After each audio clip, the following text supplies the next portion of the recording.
Thank you, Chairman. Thanks for the witnesses being here today.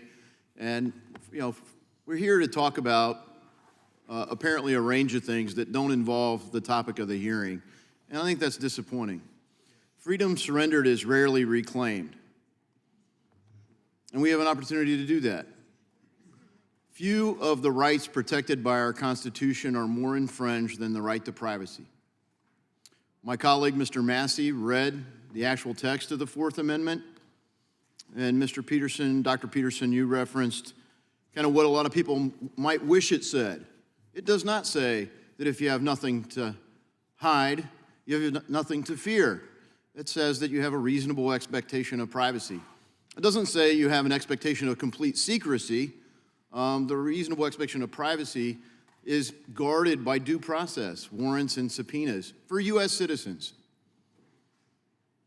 You might not know that many of the members of this committee are part of something really rare in Congress, which is a nonpartisan view. We've got divisions that don't break on party lines on privacy.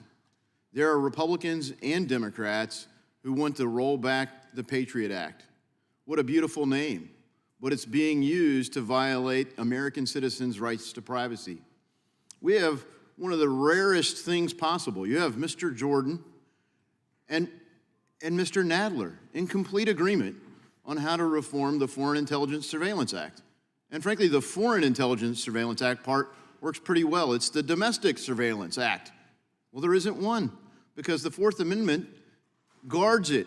It says you're supposed to get a warrant. And we're covering a giant hole here, not about January 6th, but about the Bank Secrecy Act and third-party doctrine, things that are being abused, weaponized against the citizens of this country. Now, they don't have all these same safeguards in Canada, and Dr. Peterson, you've experienced some of the consequences of not having the safeguards that we have in this country. I wonder if you could elaborate on how consequential it is to have the safeguards we do have here on privacy and speech. Well, I know that my colleagues on the psychological front and on the medical front in Canada are increasingly frightened of making any of their political opinions known in any form whatsoever because governmental agencies, usually of the mid-level bureaucratic sort, have been empowered as a consequence of our lack of First Amendment rights to intervene as they see fit in relationship to stated opinion, political or otherwise. And it's not good. It's seriously not good. And there's new legislation coming up also reflecting that lack of proper constitutional protection that will make even the suspicion that a crime may be committed punishable. That's Bill C-63, which is pending before the Canadian House. These are dangerous ideas, and I appreciate that you highlighted how China's using it. And frankly, there are people in the United States pushing for a central bank digital currency that at the core is a violation of privacy. It is really the one ring to rule them all. It is a massive amount of coercive power, and at the root of it is the surveillance capability. And a lot of that, Mr. Knight, you've highlighted with the consequences of the Bank Secrecy Act. And I just wonder, a couple of you have highlighted the cost-benefit ratio, Mr. Michel as well.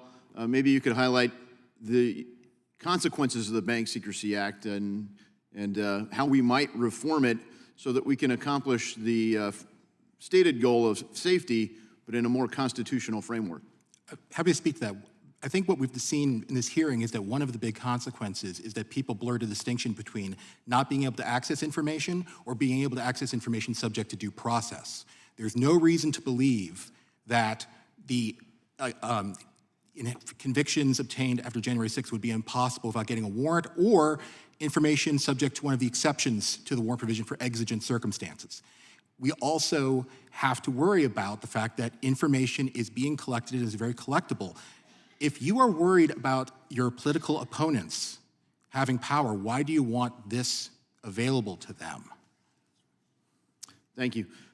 Mr. Michel, you mentioned the third-party doctrine and the hazard of that. I mean, frankly, I'm reminded of a story that's disputed whether it was fully accurate or not, but when Nikita Khrushchev became the leader for the Soviet Union, He was pointing out how brutal the regime had been under Stalin.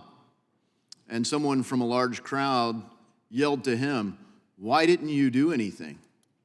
And here he is, the dictator of the Soviet Union, everyone knowing the kind of power that he could wield.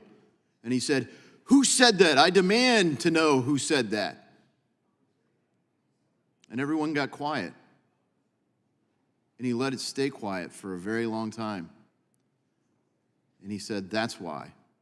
Because you know the coercive power of the state." Now, I would submit that the police state powers that have existed in previous eras of history are minor compared to the capabilities that we have. When you link that to the consequences of the unmitigated third-party doctrine, can you lay out for us what's at stake? Well, it literally means that anytime you engage in any commercial transaction, you are effectively saying, okay, I don't have due process anymore, which is rather insane. It turns the concept completely on its head that we all have due process. So I think we have a really incredible burden to produce legislation that does reclaim the freedom that has been surrendered. And I hope we continue to work together in a bipartisan fashion to deliver that reform. I yield back. Gentleman yields back. I have a Unanimous consent from, Mr. Chairman, I have a unanimous consent request entitled, this is an FBI liaison information report entitled Domestic Violent Extremists Emboldened